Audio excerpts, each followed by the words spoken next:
Okay. Sorry, I had to click the got it. Yeah. Hey everyone, welcome to the A to Z of Sex with me, Dr. Lori Beth Bisbee.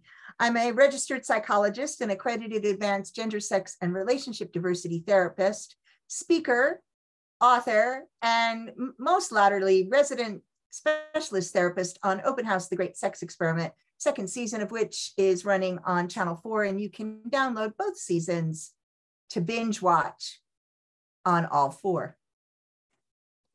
We are working our way through the erotic alphabet, one letter at a time. And today, the letter is Q, and Q is for quirky. Joining me to have a fun conversation today, all about quirkiness, is Terry Stewart. She's a 37-year-old Scottish author that's based in Edinburgh, although over her life has lived and worked in Barcelona, Venice, London, Abu Dhabi, and Stockholm. Professionally, she's currently an associate lecturer in history with the Open University. However, in her life, she's been a croupier, waitress, wine advisor, and an RAF reservist intelligence officer. For the past 10 years, she's also been a history and English teacher, although has since moved into further education. She has 4 degrees and is working on her 5th in Latin and classics. She has 7 years of nonfiction writing experience and has written nearly 40 academic history articles for History UK, and these are all available online. The unofficial Terry is a member of the kink community and has been since about 14 years old. She married an RAF officer when she was 24, and they had a non-monogamous marriage, and she ended up being really good friends with his dominatrix. We definitely have to talk about this. Yes. They traveled the world and had endless adventures as part of the kink community.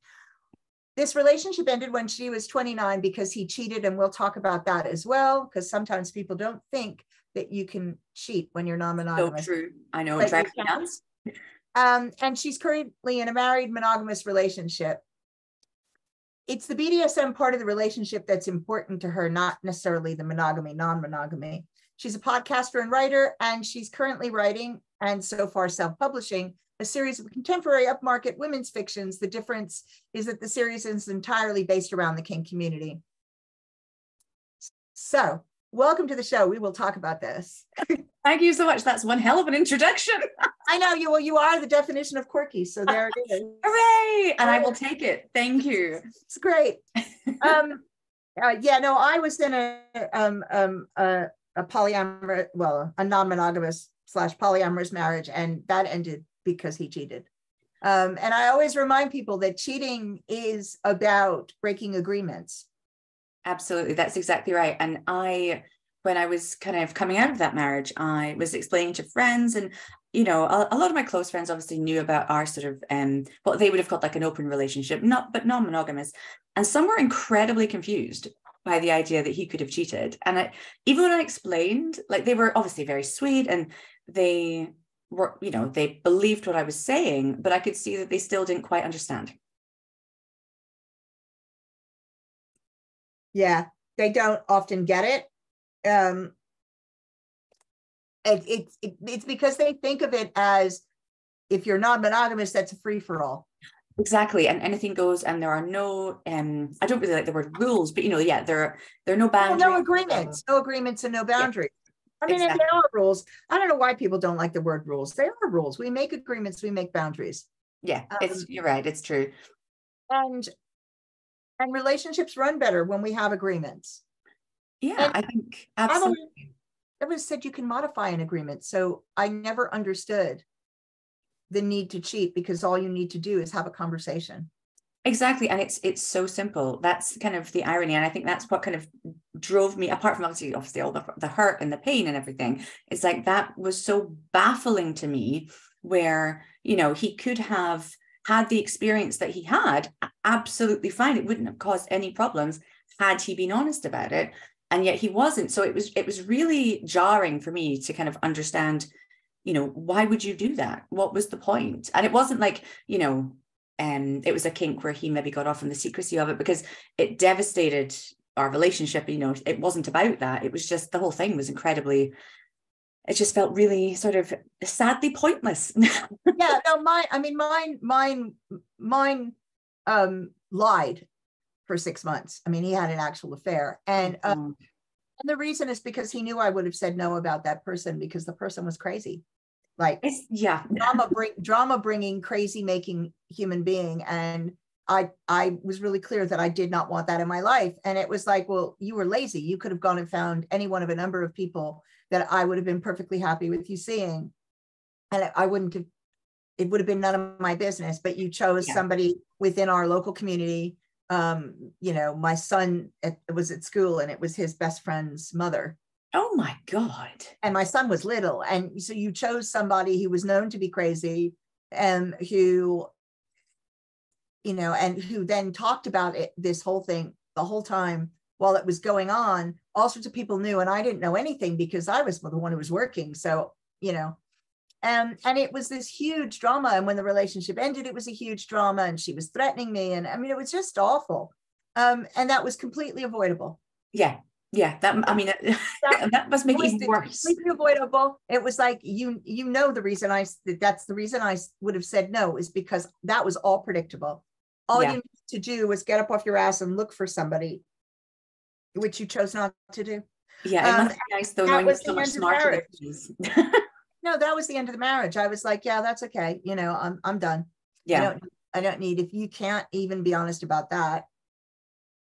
But that's the thing, it completely breaks the trust, doesn't it? And then I think that's, in any relationship, that's the hardest thing to ever come back from. You know, if you can't trust somebody, then I mean, you know, how do you repair that? Where do you go from there? I mean, you can come back from it, but usually takes some pretty significant therapy, right. and some pretty significant motivation. Aha. Yeah. Well, there you go. It depends on the level of breaking the trust, you know. I've had other experiences where somebody kind of like didn't keep the spirit of the law, you know, right? They kept like the letter of the law, but not the spirit of the law. And that was easier to come back from because it was like, well, you know, come on, you knew this was not okay. Yes. You know, but you know, particularly with prolonged lying, I mean, the thing that's problematic, as you say, is the trust, and it's the lying. It's not the other stuff. No, exactly. I mean, it was similar with the way my relationship ended, because what had happened was he had actually slept with this person 2 years previously, had covered. I happened to be away. I think I was away with a friend in Vienna, and I had knew nothing about it. I would never have found out about it either. You know, nobody knew. It was completely, you know, secret. But yet he just one day felt the need to tell me 2 years after the fact, and it just obliterated that 2 years. It was, you know, it was incredibly odd as well. But yeah, we live and learn. Yes, well, I mean, people are unique and individual, and we know this.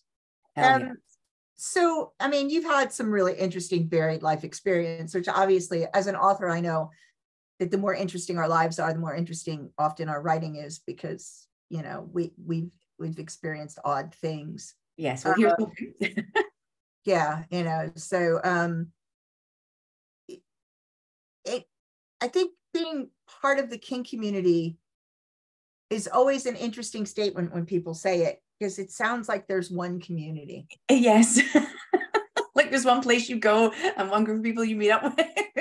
Yeah, here they are. Obvious and easy, and yeah. And I find it so interesting because, you know, so I've been kinky since I was, 14, 13, whatever, from the beginning of my sexuality. And for me, like you, and I know you heard me say this in the talk, I mean, that's my sexual orientation. So for me, the important bit was the kink. It wasn't the gender. Yes. That wasn't the issue. But the kink was always important. If the kink wasn't there, then I have no sexual interest. I might like you an awful lot, but I have no sexual interest. Yes. But I didn't actually become part of an out community really in public until, I don't know, I did a little bit in the US before I left, but that wasn't like being part of a community. I became part of a community in the US when I came back to doing more kink in 2008. And I did a little bit in 2004 and 2005, which still sounds like a long time to people, but considering I've been kinky since the late 70s, that's, you know, that's not in the scheme of things. but I wasn't in public. And I think people don't realize there are a lot of people who are not community members, who choose not to be parts of any community, who still incorporate this into their relationships. Yeah, I think that's absolutely right. And also, like you said, it can very much depend on where you are in the world as well. And what, like you were saying, from the 70s onwards. I mean, I got really involved in the kink community when I moved to England and was near London, because all of a sudden there was a community. Whereas in Scotland, obviously, you've recently moved here, and there is, but it's far less. It's tiny. Yeah, it's less visible. It's kind of, and when I was sort of growing up and obviously very much like yourself, always kinky, always knew this, the internet had just sort of come around. But, I didn't know how to use it. Like I had no idea how to access any of this. And sort of that came later, and it was going to events and, things like we had, it used to be, I don't even know if it still exists, like Club Noir was like a sort of burlesque event, which was always really fun, but it was very much the sort of, softer end of the scale, and sort of thing people who aren't even kinky would go to because it was beautiful and funny, and I guess like Torture Garden, very, very light. But then when you kind of experience a bit more and you meet people and then you hear of other things, then you start to explore and understand. And yeah, I mean, in London, there's a much wider variety of things. And I've never actually experienced the kink community in America, but I've never really spent any dedicated time there. So, well, I mean, so it depends on where you are. I identify as leather, and leather is a specific subset. And I've spent a lot of time since 2008 and 9 in the POC leather community. And so again, that's another subset. Of course, there are more people in America. So it's easier to find, I think, places and things and events than it is here. But also because I'm a therapist and a coach as well, I've been hesitant to be too involved in a community in the UK because you're working with people, and so you don't really want to run into your clients at an event where you're playing. But also then there was also, I was doing a lot of court work, and I didn't want to be, one day have somebody turn up in my office for an assessment that, I'd seen in a club a few weeks before, right? Oh, that would be awkward. Yeah. It'd be very awkward. And then I took this television show, and even though I've been very out and very public, and they knew who I was when they hired me, there's still a morals clause, which is really interesting. What does that even look like? I don't even know. Well, I mean, so I actually spoke to a lawyer about it before I signed the thing, because it was like, well, they can't really invoke that for things they already knew about you, right? Well, of course, yeah. And because they hired you anyway, right? Yeah. So it's like, but I've chosen to be, but I don't think it would be good for pictures of me to end up in the press. Right. No, fair enough. Right. And so but then again, that means that limits what I can do in public. Yeah, it's true. I find, I was a teacher for 10 years in secondary schools. And so you cannot be public about anything. And even though, it's all adult for a start, it's all consensual, there shouldn't ever be the opportunity of it's every teacher's worst nightmare to like run into a student at, like, for example, a fetish event or something like that. But it shouldn't happen because they're underage. And I can happily say it never did happen to me, or actually anybody that I know. But it's this idea that it would be the adult that would be punished in this scenario. Like, I have left secondary teaching, so I can talk about this, and it's great. But I just think this kind of idea, because there's a morality clause there as well, and it's just so archaic, and it doesn't really make any sense for what you're asking, because in order to work in these communities, to be a teacher, you need to have passed police checks and all. So you are an upstanding member, like you're fine, you are right. Safe, you are a safe person. So what you do in your own time with other adults should be nobody else's business. And yet there's this strange thing. And it's a little bit, I don't know, it's like Scottish Puritanism as well. It's that you've got to be whiter than white in some way, or, you know, like a pure person. And it's just bonkers. And also just a load of rubbish as well, because we all have our thing, whatever that may be, you know. But yeah, it still irritates me that there's this kind of. It is, and it's really, I mean, and it can be really concerning, but also, I mean, I think things would be fine if people didn't, you know, then decide that they wanted to invite the media in and sell content to the media and things like that. So I'm, you know, the articles that have been coming up in the press about one of the couples that have been on the show, there's like a ton of articles about them recently, Right. and they're just, the way they're written are so crap. I mean, it's like, yeah, that's really not what happened, and everybody is actually fine, you know. Yeah. But it's all this, ooh, you know, ooh, this, you know. And so somebody got in touch with me about, you know, what did I think about that? And, you know, did I feel responsible for, and I said, responsible for what? The couple are still together. They started an OnlyFans page, and they're being sponsored by a big swing company. Amazing.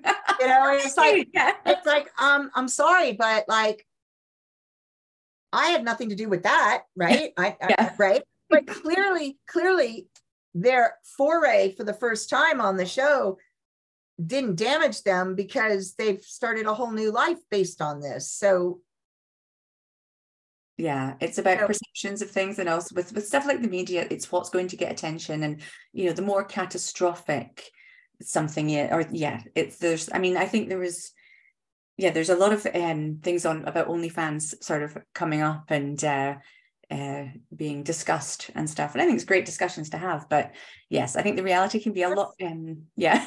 I also think it's really funny because, you know, I had a conversation with somebody recently, and that was upset at the reaction of friends and family to the fact that they're doing OnlyFans. And I was like, okay, well, let's, you know, step back and look at what OnlyFans is. You're doing sex work. No, I don't have a problem with sex work. Neither do I. You know, it's a judgment-free zone. Yeah. But you're doing sex work, and you're doing it in public. And you're wondering why they're upset. Yeah. It's, yes, there's taking ownership of decisions as well, where it's like, you know, there is probably going to be some sort of fallout. That doesn't mean that's okay. And in an ideal society, no, there wouldn't be, but you have to think these things through. And I find that people don't. It's like, okay, so you want to do this, great. Yep, it would be liberating, great, it would be fun. You'd like to make your whole living like this. Well, very few people do.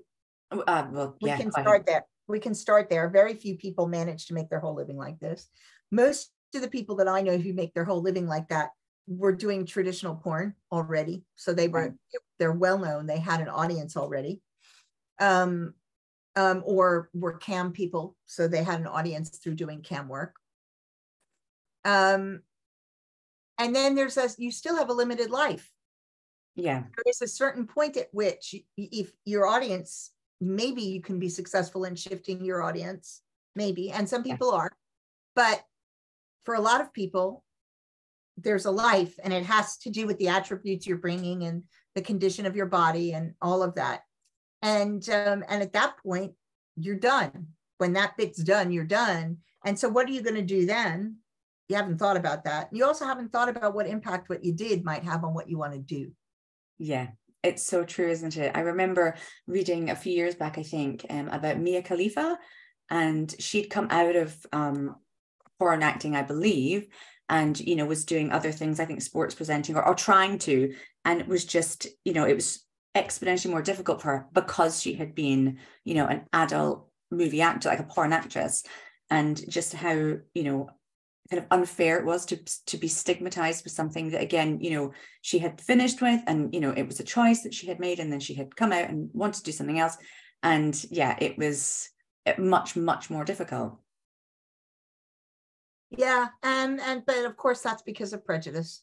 100%. Exactly. You know, we know that's because of prejudice. It couldn't be anything else. So but I like people to take ownership of their decisions and to really think things through, and to know that we make mistakes. All of us do, every one of us, and, you know, and we just have to own the mistake and figure out what it is that we want to do with that. Yes. You know? And I think a lot of times people don't actually have the skills to do that. I think you're absolutely right. Yes, it can be quite a daunting thing for a lot of people to kind of confront that. And like you say, take ownership and kind of accept that this is, you know, where they are and what they're doing. And what do you want to do now? Like, where do you want to go next? Yeah. Where do you want to go next? Which I always think is interesting. So you have 4 degrees already. Well, actually, I've just gulping my tea there. I have just finished my 5th. Okay. So I just handed in my last assignment, oh God, in June. So I don't know my classification or anything yet, but I know that I have passed. So I have a BA in Latin and Classics as well, which is really exciting. What else did you get? I'm interested. So I started off studying history at Glasgow University. Love Glasgow. I have to do a shout out to Glasgow. It's one of my favorite places on earth. So I did an MA in history there, and then I stayed on and did an MLit. And then I actually started a PhD that I've never finished. And my dad will be listening to this going, God's sake, could you just finish? And it's like, yes, eventually one day. But when I was doing my PhD, I met my ex-husband. And 3 weeks later, we were engaged. 9 months after that, we were married. And I moved to England, you know, blew up my life. My decision, 100% my decision. And just took a totally different path. And then a few years went by, I ended up in Abu Dhabi where I did a teaching qualification. So I got my postgraduate diploma in teaching, then did a master's in education because I thought, well, why not? So during COVID, I was bored and had time. And so went back to school and did Latin and Classics. So okay, what are you going to do with the Latin and Classics? Do you know, it really informs my writing. And I know this sounds hilarious because I'm writing, you know, modern novels about the kink community, but it's amazing how much a grounding of Latin helps with the English language. Interesting. Yeah. I wouldn't have thought. Neither did I. And then and all of a sudden you see the etymology of so many words, and so many things in Britain are informed by our kind of obsession with the ancient classical world. So, but honestly, I just did it for fun. That doesn't surprise me. That doesn't surprise me at all. It's just the way things are here. Cool. I was just curious because you know, you don't meet many people who have, I want to say how many degrees I've got. 1, 2, 3, 4. Well, I was going to say you can't be far off exactly, but you did get it. You see that? And no, and maybe kind of 5 because of the coaching course that I did. So there you go. I did the diploma in forensic medicine and science was the last one that I did because I got bored. God, that must be so interesting. It was amazing. It was amazing. Cool. It was one of those situations where I've always been a little bit of a detective. So this course came along that was for really designed for legal professionals and doctors to look at forensic medicine and science. And the qualification is the one they use for you to be a forensic medical examiner at police stations and things, right? So if you pass the qualification, it's the course was done but through the Law Society, but it was administered by the Society of Apothecaries. Oh, wow. The Society of Apothecaries was the original organization that qualified doctors in the United Kingdom. So that's how that came about. And I don't remember how I found out about this. I just did. And I signed up on the course.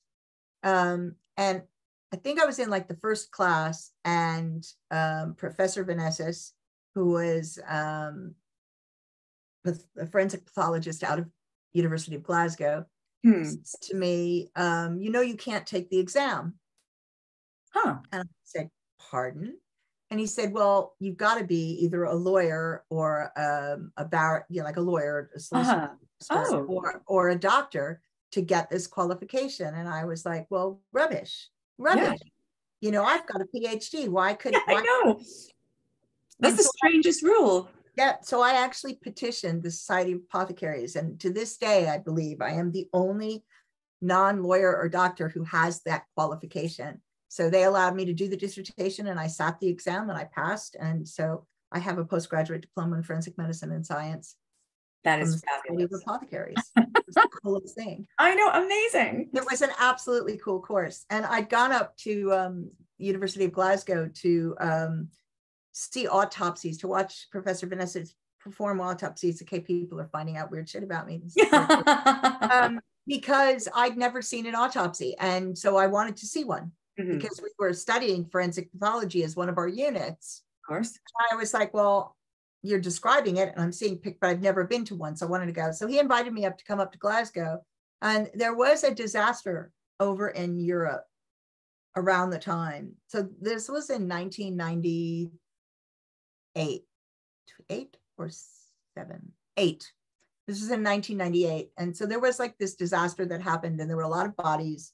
And maybe it was during one of the wars, but there was body identification going on. Right. And so he got called away and didn't get back in time at the beginning of the day. And he was still waiting for a flight from Germany when I arrived, and because he'd been doing body identification. Oh. And the medical students were waiting for their lecture on child abuse and they hadn't found anybody to take the lecture. Oh. And they were freaking out because they didn't have anybody to take the lecture. And so I was like, what's the lecture about? It's like about child abuse. And I said, well, the physical signs and things like that, I can use the template that, you know, the notes from the course. I don't know anything about that, but I can talk about a lot about psychology and the process and all of that, because that's shit that I do, right? Yeah. I'm being an expert witness in court, like day in, day out. And I, you know, worked with kids. And so, you know, and so they were like, will you take the lecture? I love that. Talking about right place, right time. You're like, sure, why not? So I walked into this lecture hall, like at least 300 students, you know, making lots of noise. Yeah. Going, who's this? This isn't who we were expecting. And managed to get them to shut up and listen. I mean, and so I went and took the lecture. People even asked intelligent questions. Great. That was that. And they gave me a little honorarium for doing it. And then he came back and I went off and observed autopsies. And he was That's like, an interesting day, isn't it? Yeah, it was. He was like, did you take my lecture? And I was like, yeah. And he just looked at me and shook his head and was like, okay, cool. I draw the line at anatomizing your body. You can do that. Yeah, I said I didn't do the physical stuff. I talked about what was in the notes a little bit, but I spent most of the time on the psychology because that's what I could talk about. And he was like, wow, okay. He said, you know, he was like, you're something. And I was just like, yeah. I love that. That's so cool. That's a good way to describe me. Yeah. And it was so much fun. So yeah, no, it's just some bizarre thing. It's just because I was bored. I wanted something to do. It sounds like the pair of us get bored very easily. I always thought of it as a weakness, and I'm now starting to see it as a strength. I actually don't, you know, I kind of don't get bored easily. Oh, I do. I don't when there's something to be gotten out of something. So I'm quite tenacious. Right. I don't like, once I'm wound down, I don't like lots of dead time. So I get bored if there's not, but there's never nothing anymore in my life. And so, you know, it's hard to describe it as getting bored. You know, it's like a lot of people who say they get bored easily will move from partner to partner quite quickly. Will move, right? Always need novelty. I can create novelty. And so, well, any of us can. People don't realize, you know, interest is really just directed attention. So if you focus your attention on something long enough, you'll find it interesting. I used to get people to do this experiment. You do the experiment, it doesn't exist anymore. But, you know, we used to go to dentists and doctors and we didn't have mobile phones, so we couldn't access the internet. They'd have magazines in the waiting area. Oh God, yeah, back in the day. Yeah, and they were never things you wanted to read, really, right? No. But I would say to people, next time you go into one of those areas, find something and focus your attention on it for half an hour and then tell me whether it was interesting or not. Oh, yeah. You know, so it's we have a lot more control than we give ourselves credit. No, I think that's fair. No, with me, it's just as soon as I learn how to do something, I need to go do the next thing and then the next thing. So, but hey, it keeps me busy. Well, that's important. So you made the move to from nonfiction to fiction. I understand that. I've done a little bit of that myself. Still writing mostly nonfiction, but at least writing stories that are fiction. Yes. And how, first of all, how have you found that transition? Honestly, just really easy and so much fun.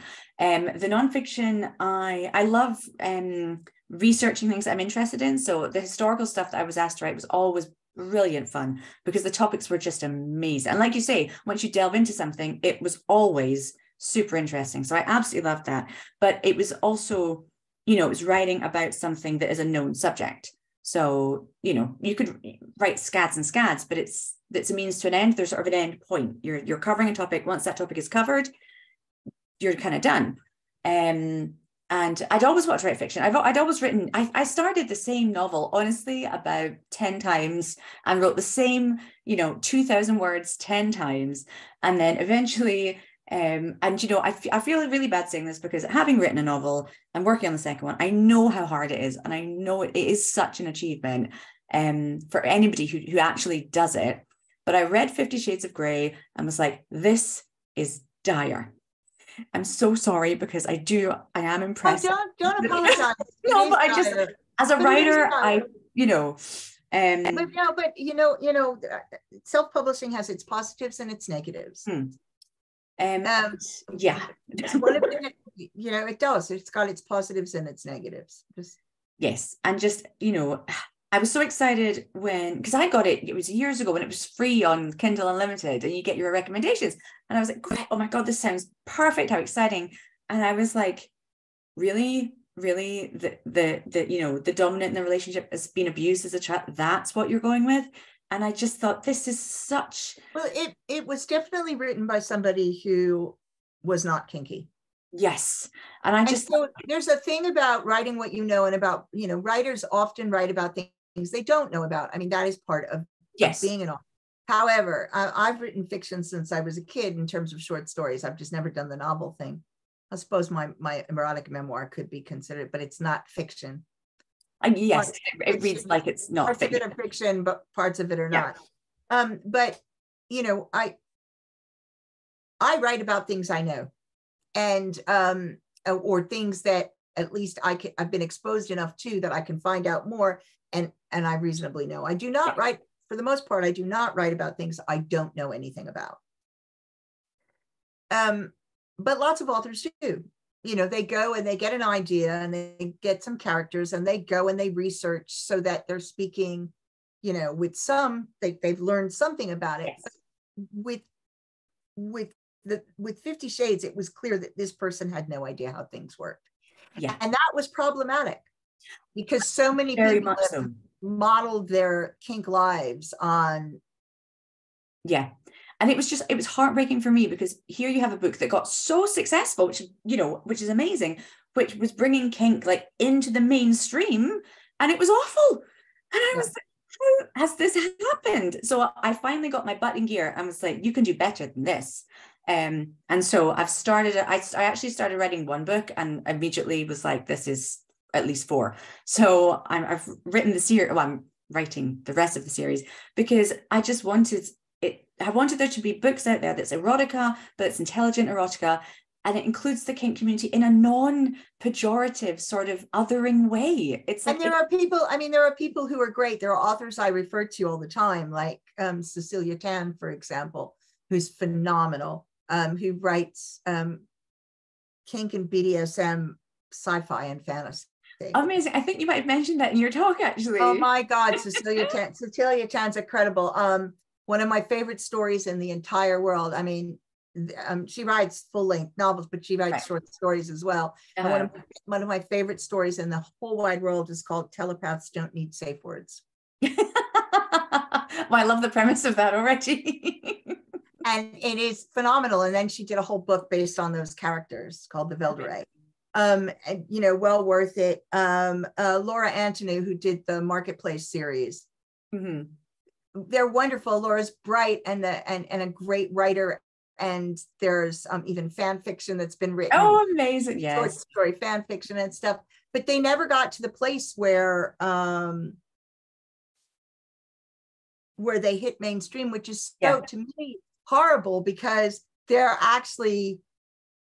fiction, but from somebody with a really deep knowledge of the community, of the BDSM and kink community, of the leather community, of the fetish community. And so no, there really is no place where there's a marketplace where they're trading, right?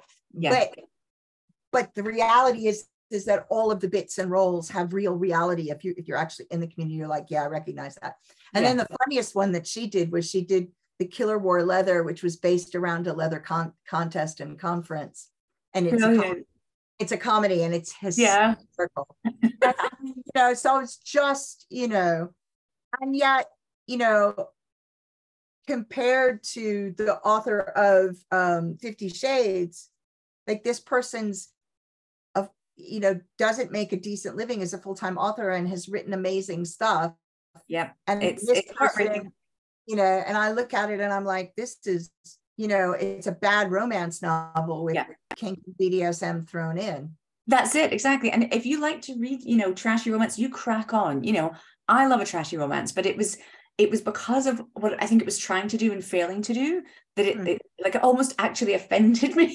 I was like, people need better than this. And so many people are frightened of the kink, not the kink community as in individuals, but of kink, and they don't really understand it. And I think if there's something that can kind of bridge that, and books that are kind of, I don't want to use the word normal because I don't mean that, but books that are more mainstream. Well, it's accessible. I mean, I write erotic short stories, and with the exception in one of my collections, there's 2 stories that are quite accessible for entry kink and BDSM people. Yeah. Yes, and the rest of the stories are not accessible because they're edgy. Yes, there's a couple of yours I really liked in the memoir, the sort of little snippets of erotica you included. But yes, definitely a few that would be definitely not accessible for people who were wanting to dip their toe, shall we say. Yeah, no, I don't recommend it as something accessible. No. in the book of short stories, like when people are like, they really want to read this, and I'm like, okay, so if you want to read it, I'm going to tell you which stories to read that are accessible. The rest of them are not accessible. They're intense. Yeah, because they're dealing with intense kinks. They're dealing with edge, right? And I can write things that don't deal with edge kinks. I can write that, like, I think chopping wood is the one that's the most accessible. Right. And I mean, that's a really accessible romantic story with fun stuff in it, with tying up and beating and all of that, but nothing really edgy. And that's great. But I tend to write things that are more edgy because I like them, and so I'm catering to an audience that often doesn't get catered to. So, it's like, well, that's the other thing. Yeah, absolutely. That's true as well. Sure that there's something out there, but when people are first starting out, you want to offer them something that's well written and accessible at the same time. And that's not always so easy. No, exactly. Not always so easy, because lots of stuff is just not well written. No, and yeah, a lot of it can be very niche, which is great and fantastic if that's what you're into and stuff, which is wonderful. But again, it's never going to be that mainstream. But you know what? It's really good to read the things that aren't accessible to see how you react. And I'll tell you where I got that model. There's a guy, God, I'm going to misremember his name. So I'm just about to type in. Here we go. Yes, I was right. There's a guy called James Williams, wrote a book of short stories called But I Know What You Want. Right. He's an excellent writer. Amazing. I'll have to look him up. And his stories are completely challenging. Right. And they're meant to be. And so, like, there's one story with a really graphic sexual assault in it that you don't want to be turned on by, but that you're turned on by. It's one of those things. And I like that. And I've had that people say, I remember somebody coming to me after reading the first part of my memoir in tears. And I was like, what's up? I thought they were going to say they were triggered. And I was like, well, go deal with your trigger. Right. Yeah. No, but it was somebody I knew not very well, but they were really upset. And I said, what's up? It was like, well, I didn't really get the division between fantasy and reality. And I found myself turned on by the actual thing you experienced, which was horrible. And I was like, you can stop crying. Yeah, that's okay. That's part of the point. Yeah. And there's Right. that, yeah, and you talk about and there's understanding that just because you didn't like this in reality, didn't like it at the time, doesn't mean it's not something you wouldn't have fantasy material about. exactly. And that doesn't make you a horrible human. And that, and so I quite like the place where it isn't mainstream, easily accessible, because what you're doing is you're challenging people. Yeah. Like it's like work with this where bias has shown up, and stuff like that. You're actually challenging people to rethink some of their stuff. Yeah. And I really like when that's done with kink and fetish and BDSM, because it's not done a lot. No, it's not. I think, the original obviously is the Marquis de Sade, of course. Yes. And his work, which, people reference all the time, and when they reference it that they haven't read it, but it's like, if you had read this. I mean, yeah, because it's not easy to read. I have read it, and it's not easy to read. It's quite, and Venus and Furs as well, Sasha. Again, oh yes, again, not easy to read. No. And I mean, even the story of O isn't so easy to read, and Return to the Chateau. But see, this is what I cut my teeth on, because this is all that was available to us. Me too. I read these when I was young. Yeah, I was 14. Yeah. Me too. And parts of the I was trying to remember the name. It was 120 Days of Sodom, isn't it? It's like the yes. Yeah. Parts of that was horrific to me, but still interesting and still like enjoyable. But I love the story of all. But yeah, I went back and read that later actually. And it is there, there's it's darker than people I think expect sometimes. Yeah, and so there's layers, and so I do think there's, and I do think there's something to be said for reading something outside your kind of normal wank fodder, right? Call it wank fodder because that's what it is, right? For not just picking up the book to read it because it turns you on, and you can fantasize about it, and then you can go and do your thing, but to actually read something that's going to challenge you to reconsider what is the turn on, what actually is the turn on. Yeah, because you find yourself not wanting to be turned on, but turned on because the characters are turned on. Yes, even to like despite yourself. Right, and then you're like, oh God. Yes. And then you have to actually think about, well, wait a minute. Yeah, what is it about that? So I quite like stuff like that. Yeah, you've just reminded me. It's very funny. So I follow this author on Instagram, and actually I haven't read any of her work, but the stuff she posts is always hilarious. In terms of just the things she says, but she writes very, very dark romance, and she says that, and she has everything she puts. She will have at least 20 or 30 trigger warnings, and they are absolutely and she makes a point of some of this is going to be very true for some people, and it's very, very dark. And yet she will then post responses she gets from people who've read her books and hated them, but keep reading them and keep posting about how awful they are and how she's going to hell and she's a sinner and how could you write this? It's so disgusting and sexual abuse isn't funny. And you're like, if you hate it that much, first of all, maybe don't read it. But also, she is telling you what to calm down. It's a book. It's not going to bite you. And it cracks me up, the vitriol that, I've had somebody did a review of one of mine recently that was lovely, which was like, I like these 3 stories, but I didn't need to read those. Yeah, yeah, exactly. And I was like, everything isn't for everybody, and it was almost saying, could you have divided it into 2 books? And the answer is no. Yeah. I'm telling you, you should be exploring to see what it is that,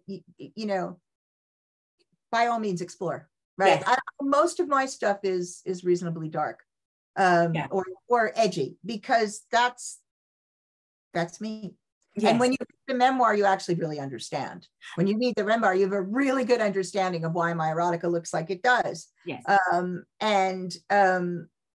But it was really funny when I put that out. That was like, oh God, that was hard.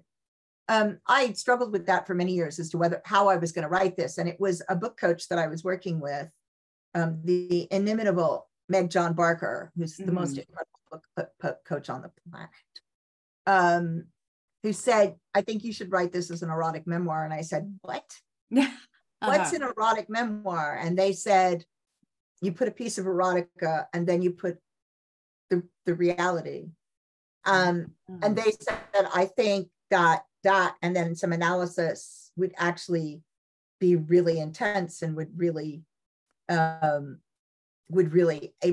value, and it would really end up giving people a much better view of you and your life, but also a much better view of a way to look at themselves and a way to consider themselves and their own stuff. And because of what I do for a living, that really appealed to me. Yeah.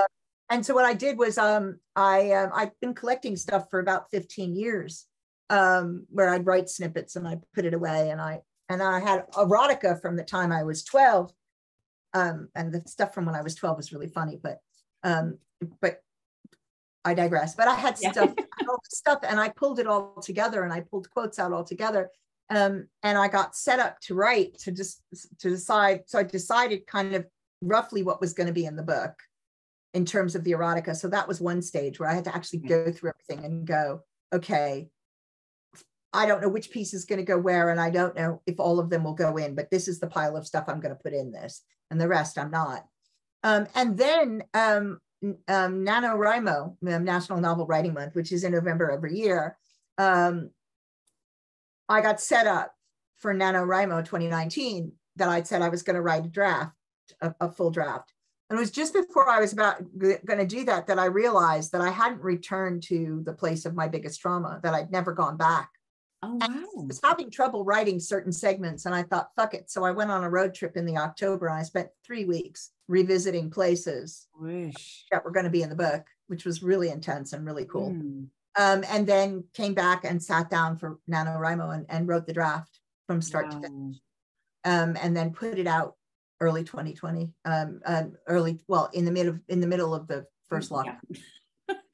It's really interesting because obviously you write about some quite hard things, and there are some quite hard things, but it's not a hard read, which I'm a good writer. Yeah, but I mean like it's beautifully written, but I mean like it's not written, or it doesn't read like it's written from the like perspective of trauma. So it's because it's not. And it reads like a beautiful story that obviously has some very dark elements, but it's written in a way that draws you in as opposed to repels you out. Yeah, I mean, ideally I want it to be uplifting, and the reason that I'm able to do that is because I'm not traumatized anymore, and that's a thing. That's also a reason for writing this, which is people believe that when you've been through something like that, that inevitably that means that you're traumatized for the rest of your life. That's it, yeah. And it doesn't. There's good therapy. There are good techniques. Yeah. And there are good ways of doing the work. And the work is like on multi levels. And I've done the work. It's really interesting because one of the characters and one of the people in the memoir is somebody that Sareth, who's somebody who I had on and off relationship with. And at the time that I was writing this, it was not fully off, but off. I mean, we were kind of barely friends. Right. But I met him when I was 21, and one of the main reasons, and I think it comes clear in the book, that we weren't together was because he needed to do his work and didn't do his work. So when I was 21, he was 37. So that's like to keep in mind. That was like 1984. So about 6 months ago, November, December, maybe December. But it wasn't until after the new year that we really talked. So in December, I reached out to him because, so now I'm, at that point, I was 59. He's 75. Oh, gosh. And I reached out to him because when somebody holds that much of your history, the tie never broke. The tie was always there. You're still there, yeah. And I hadn't spoken to him in some time, and I was anxious about how he was, and realized there were things I wanted to say before he died, and that kind of thing. So I reached out, and eventually I heard back. But the tone of the person that wrote back to me was so different than what I was used to that I was quite shocked. And we started texting. And here's this person talking about their feelings who never talked about their feelings ever. Oh my goodness.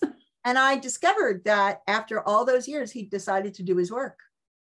And so he was like, you know, I know what your setup is and I'm not going to interfere with that, but I want to know if there's a place for me. And I was just like, oh my God.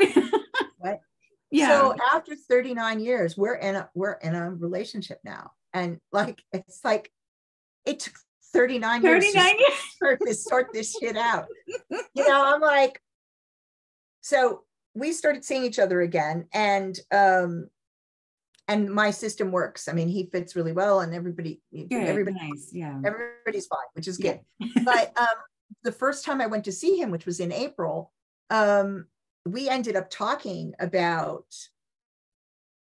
the trauma in my life and the stuff that I experienced and the aftermath, because he was not around for what happened, but he was part of the aftermath.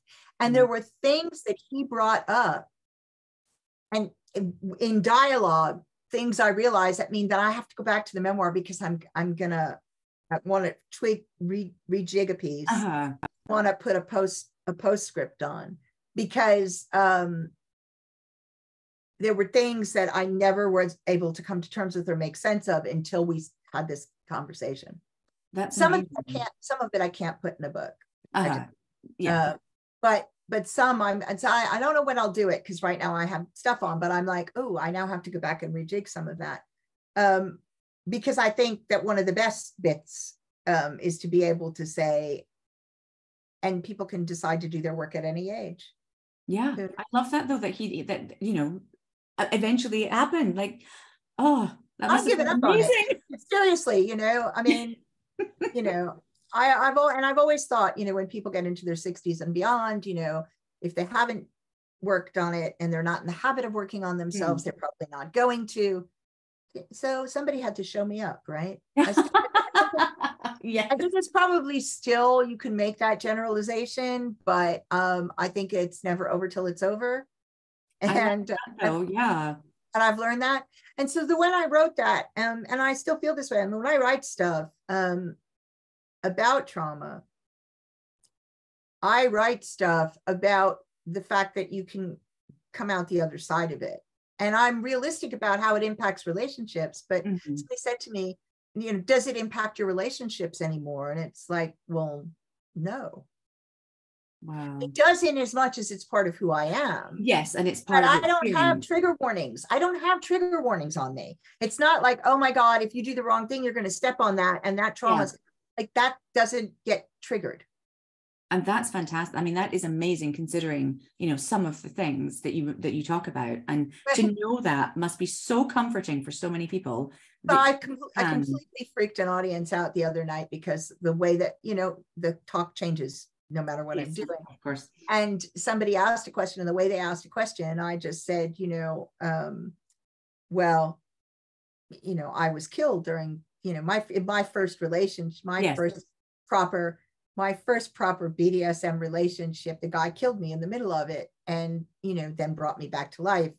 And no, this was not fun. You know, yes, this was traumatic, and yes, this did put me off stuff for a while, you know. Understandably so. Like, yeah. Like the way but it was me. I mean, so it didn't put me off because it was me. What it did was make it more confusing. It didn't actually put me off. It just confused me. Yeah. But the way that I said it was so matter of fact that, like, I watched part of the audience were like, you what? Yeah. Did we hear that right? Yeah. So somebody said, you don't sound traumatized. And I'm like, well, I'm not anymore. Yeah. You know, I was, and sometimes I forget when I talk about it that because I don't talk about it with emotion, that either people think they heard it wrong or don't believe it, or they feel like that's weird, you know, and it's not weird. It's just not traumatic to me anymore. It was the most traumatic incident of my life, and it impacted every part of my being. It changed my career. It changed everything. But it no longer has the power to trigger me. Yeah. But what it does do is have the power to get people to think. about the decisions that they make and the ones that they make afterwards and how they want to live their lives. And I decided that I did not want to be a victim for the rest of my life, and that being a survivor wasn't good enough, and that I didn't want my life defined by the negative experiences that I'd had. Yeah. And then did the work to make sure that that's it. And that's why it reads that way, because it's being written from that perspective, from the perspective of somebody. It's being written from somebody who's already on the other side of it. Come out of it, yeah, and being able to, what is it, you say, reintegrate back into life. It's that you work through it, and then you become a survivor, and then you can sort of. Then you go. Then I say to people, and thrive or living or back into life. I use all those terms. So there is, and in fact, my PhD research for my doctoral dissertation for my clinical psychology degree was from victim to survivor and beyond. And I did a treatment outcome study on the stuff that helped me get through, and I compared it to some other stuff, and that was what I did my research on. But it is a mindset change for most people. I think, well, it's from victim to survivor is quite a common. People understand that and they think about that, but they don't do the next bit. I'd never heard of the next bit until reading your work, and it's like, once you think about it, of course, that's where, you would want to go. Like you say, you don't just want to be a survivor, you want to then continue with your life. I think that's amazing. And people don't have the tools, and that's part of what I do, is try and help people gain those tools that they need to be able to do that. And it's, people are really resistant sometimes, just like they're resistant to me saying, I give trigger warnings sometimes and I don't at others, because your triggers are yours. Yeah. And you're responsible for them. I'm not responsible for them. And back in the old days, and you will understand this because you're a bit older, but not as old as me. So, not Methuselah. But back in the old days, there were no fucking trigger warnings on anything. No. Right. And if your trigger got tripped, then you dealt with it. Yeah. You didn't go and shout at the person who tripped the trigger unless somebody was doing it deliberately. Yes, unless it was, vindictive. But no. Malicious. Yeah. If you watched a movie and your triggers got tripped, that's your problem. If you read a book and your triggers got tripped, that's your problem. I mean, because we're adults and we need to deal with our triggers. And we're human, and things will happen to us, and we will have to, sort of own your experiences. But I need to do a bunch of writing on this, which I haven't done recently, but I need to, is getting people to take better responsibility for things, because the way that I see things going right now is asking the world to adjust to you. And with there people are being given false hope that the world will adjust to them right now. That's so true. Yes. And just the bubble will burst and it will stop adjusting to them. It's true. And it's more shocking for people who expect accommodations, expect everything else to be worked out around their perspectives and their experiences, and it's that the world doesn't work that way, and it's a hard fall when that happens. It's like, sorry.